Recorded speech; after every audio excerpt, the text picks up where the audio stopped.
We didn't know anything going on in the world. We didn't have any means of communication. We didn't understand why we were there.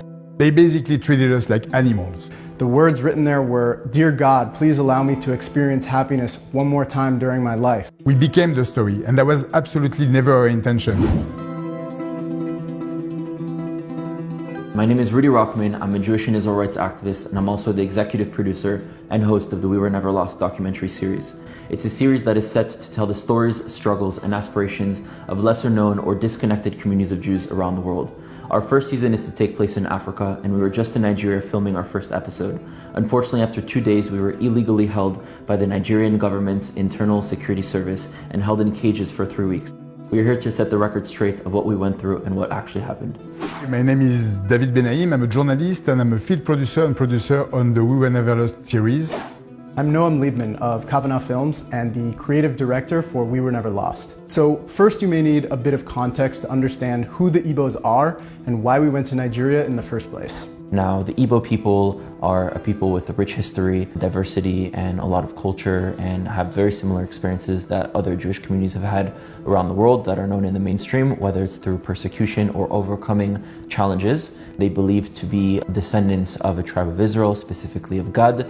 There is a large community within the Igbo population that has either preserved elements of their Jewish culture, their Jewish heritage, or has come back to their Jewish culture and heritage. And some of them are even now second generation born, where all they know is being Jewish. And we were coming to Nigeria to document specifically their stories. Where do they come from? What have they experienced? What is their history? What are their aspirations? What are their culture? Do they want to stay living in Nigeria? Do they want to come back to Israel? What is their story? And that's why we came to Nigeria.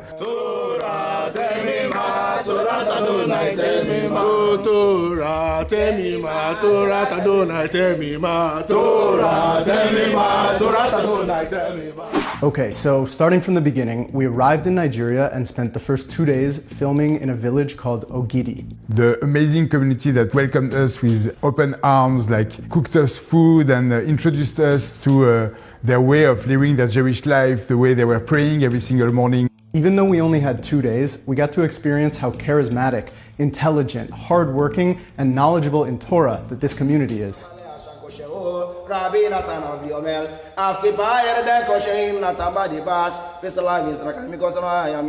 At the end of our second day of filming, we were notified that there were some online posts going viral that had used images of us. We could see that they had completely fabricated stories, calling us Mossad agents, associating us to a movement that is seeking to liberate Biafra and to fight against the Nigerian government, which of course we had nothing to do with. Some agents in Israel have arrived. They are here to indeed restore the Biafran nation. Before the British Empire had come and colonized Nigeria, the Igbo people were an autonomous population in their own lands, and when the British came, they united the different ethnic groups and tribal regions, from the Yoruba to the Hausa and Fulani, and also the Igbo population. Around the 60s, there was a Biafra War, which was a war of independence for the Igbo in the southeastern region of Nigeria. They were independent for a few years. Millions of people were killed and starved to death during that war, and eventually they lost and became part of Nigeria again. Afterwards, there was a lot of tension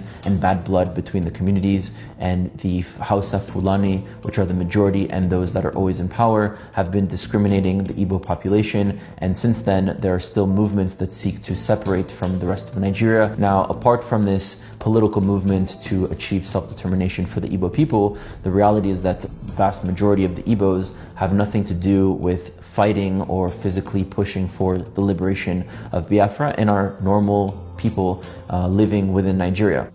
These bloggers had seen we were bringing a Sefer Torah as a gift to the youth community and proceeded to make a fake claim that our efforts were connected to the separatist movement and that when a Torah arrives, it's a sign of their movement. This claim doesn't even make sense because there are already several Sefer Torahs throughout the region. The DSS decided to get involved. The DSS is the Secret Service, the Interior Defense of Nigeria. They show up at our hotel at 7 a.m. Friday morning with about 10 heavily armed men in black ski masks and tell us that we need to come with them. They took our phones, they took our passports, And they took our freedom for the following 20 days. Of course, we were coming in with no bad intentions and we were innocent the entire time, so we didn't think much of it. We thought that we'd just come in for an hour, answer some questions, would show them what we're about and what we were planning to do, and that would be able to continue and to proceed with the project. Eventually, they started taking us one by one and interrogating us in ways that they would just accuse us when asking a question of us being there for malicious reasons. Of course, we had nothing to hide, so we all answered with the truth that our project had nothing to do with any sort of political movement, that we were there to document the beautiful lives and the culture of the Igbo Jewish community in Nigeria. So it's Friday night and we've realized at this point that we're not going to be able to get out and do Shabbat where we had planned to do. We're in a holding cell and everyone's leaving for the weekend and we wanted to do Shabbat but we had no grape juice or wine. So we did the Kiddush over a grape that we found and the motzi over some crackers that we had. And this is how we spent our first Shabbat in Nigeria. Now, Rudy, David, and I know that we have embassies of 3 very powerful countries willing to fight for us, but this is not the case for Nigerians who get arrested. There was a non-Igbo man initially taken into custody with us, and when he asked our captors not to yell at us, the interrogator threatened him by saying, "I can make you disappear." This is the type of abuse of power we witnessed firsthand, and the realization that there's just no accountability for this injustice. 24 hours later, in the morning at 7 a.m. after sleeping on the floor, we were rushed into a van. They did not want to tell us where we would be. They did not want to tell us where we would go. They just said, get in the car. The drive was horrendous, very dangerous, driving extremely fast, almost intentionally trying to sort of intimidate people by driving in their directions in order for them to be afraid. A lot of us were afraid for our lives. We had no clue if the world knew that we were taken. We could not communicate with anyone. After 9 hours of non-stop dangerous driving, we were dropped off at the DSS headquarters in Abuja and brought to a caged holding cell. And when we say cage, we mean literally a cage. It was a circular room that you can maybe take 3 or 4 steps in each direction, behind bars. And then we asked our captors, "Are we under arrest?" They said no. "Are we being detained?" They say no. So we tell them we refuse to willingly enter this cage. For about 20 minutes, they stood around not knowing what to do because they didn't have the authority to put their hands on us. Eventually, another officer comes in, screaming at his men that they're embarrassing him, and orders them to physically throw us in the cage. First 5 nights, we didn't have lights, we didn't have AC, it was dark, it was hot. No furniture, no beds, we're forced to sleep on the tile floor. We were sweating, there were bugs, there were bottles of urine all over, it smelled very bad. The cage itself looked like what you could imagine in Hollywood movies, besides it was not a film. We were living it completely. In the morning, when the sunlight finally illuminated the room, we saw writing all over the walls from previous prisoners. The words written there were, "Dear God, please allow me to experience happiness one more time during my life." And another one saying, "Please remember me once I disappear." We could see the bars on the walls of the people that were counting the days. For 6 days we didn't shower, we were eating only bread and crackers. They basically treated us like animals, and no hope of knowing at all what was going on the outside. We had no clue why we were being arrested. Finally, after 5 days there, the Israeli ambassador managed to come with one of the consulates from the American embassy to see us. This was the first time that we made contact.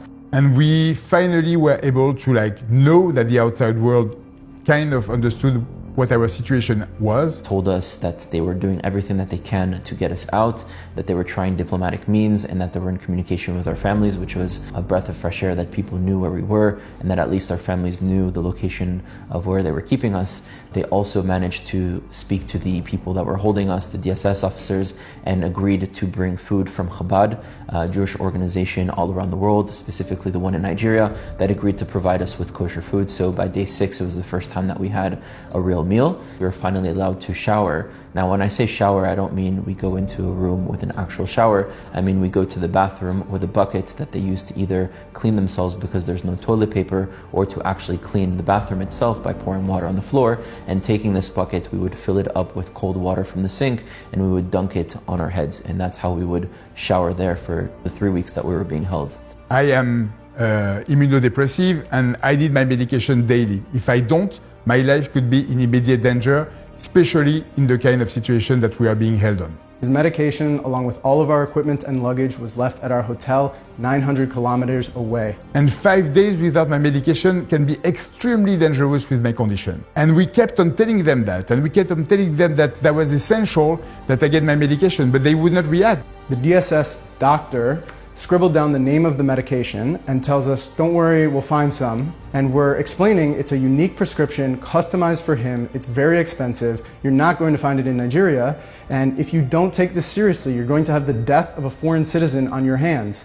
And their response was just, calm down, don't worry. He was feeling very afraid that he might catch something, so he was taken by the French embassy, and he was also hospitalized and finally was able to get his medication. I was sent back every single morning for days to get questioned. The fact that I had to go back inside, knowing the way we were treated over there, was actually more damaging to me than just the arrest itself. Me and Noam continued in that room, and after a week we were changed to another cage that was slightly bigger but had also another 2 cellmates with us. Those 2 cellmates are accused of doing a terror attack in Abuja, a bombing in 2014, and the other one of purchasing weapons illegally. At the end of the day, we don't know these people. They could try to harm us, they can try to do something. So the first week being there, we even walked around carrying scissors from my toiletry bag that I had, and we put it in our pockets to make sure that in case one of them or both of them were to attack us, that at least we'd have something to defend ourselves with. And this was kind of the day-to-day life that we went through. We didn't know anything going on in the world. We didn't have any means of communication. We didn't understand why we were there. Several times me and Noam looked at each other and were like, how did we get here? Accused of all sorts of things, not even officially charged or arrested, so we don't even have human rights to lawyers in horrible and horrendous conditions, and we just couldn't understand how our lives ended up here at that moment. We knew that Nigeria's own laws state that when someone is brought in as a suspect, the DSS has 48 hours to arrest or release them. They interviewed us for hours on end, took written and video recorded statements, they hacked our phones, they did literally everything in their power to try to find one shred of evidence they could use against us for an arrest. Before the trip, we understood that the government is not friendly to the Biafra movement, but we couldn't have imagined that they would be unable or unwilling to differentiate between those involved in the IPOB separatist movement and Igbos who just want to live a Torah-based Jewish life. In the end, we didn't receive our freedom for 3 weeks. Almost the entirety of this time was spent just sitting in a blank room. No form of mental stimulation, no reading material, no news, no nothing going on other than being trapped in a room that was completely disgusting and looking at each other and not knowing when this would end. We didn't know if we would end up being there for a year, for 2 years, for 3 years. We didn't know if people were actually fighting for us. We didn't know if we'd be able to get a lawyer, if something would happen where they would take us and something bad were to happen to us. We were living completely with the fear of the unknown. I'm a journalist, and one of the most important rules is that you never become the story. Here, we became the story, and that was absolutely never our intention. We weren't able to create the film that we set out to make. The opportunity was completely robbed from us, and there's no way we'll be allowed back into Nigeria. But if you know anything about the Jewish people, you'll know that we are not ones to give up on our aspirations. This injustice has only increased our motivation to share the stories of the Igbos, and the project will continue. And this is the occasion for us to go back to exactly what our purpose is. Talk about the Igbo Jews from Nigeria and all the different communities that we are going to explore for the future of We Were Never Lost. We'd like the world to understand that we were there to focus solely on the Jewish communities, and we hope also through this video that the Nigerian government can understand that if they're fighting against movements seeking to separate from Nigeria, they shouldn't be targeting every single Jew and every single Igbo in Nigeria. The Igbo Jews welcomed us with open arms, and I will always remember this, and that's what I will keep with myself all the time. And also I really want to say that I left with 2 friends, the We Were Never Lost team, and I came back with 2 brothers, and that's pretty incredible. During our 3 weeks in detainment, we had no ability to stand up for ourselves, but many people, in fact tens of thousands of people, stood up for us, including our families, including the diplomats that got involved, including several other individuals. I was able to see the strength and the force of all different chancelleries, the embassies, all the families, the friends that were really working tirelessly behind the scene to help us get out from there. And also the thoughts and prayers and actions of tens of thousands of people who follow our work, who follow our project, and who were there for us when we couldn't be there for ourselves. Our end goal here is not just to make beautiful films about remote Jewish communities, but to bring these diaspora communities to the consciousness of Am Yisrael so they can begin to be understood and reconnected with. If you'd like to support this project, please visit wewereneverlost.com. Am Yisrael, Am Yisrael, Am Yisrael, Am Yisrael, Am Yisrael, Am Yisrael, Am Yisrael, Am Yisrael, Am Yisrael, Am Yisrael, Am Yisrael.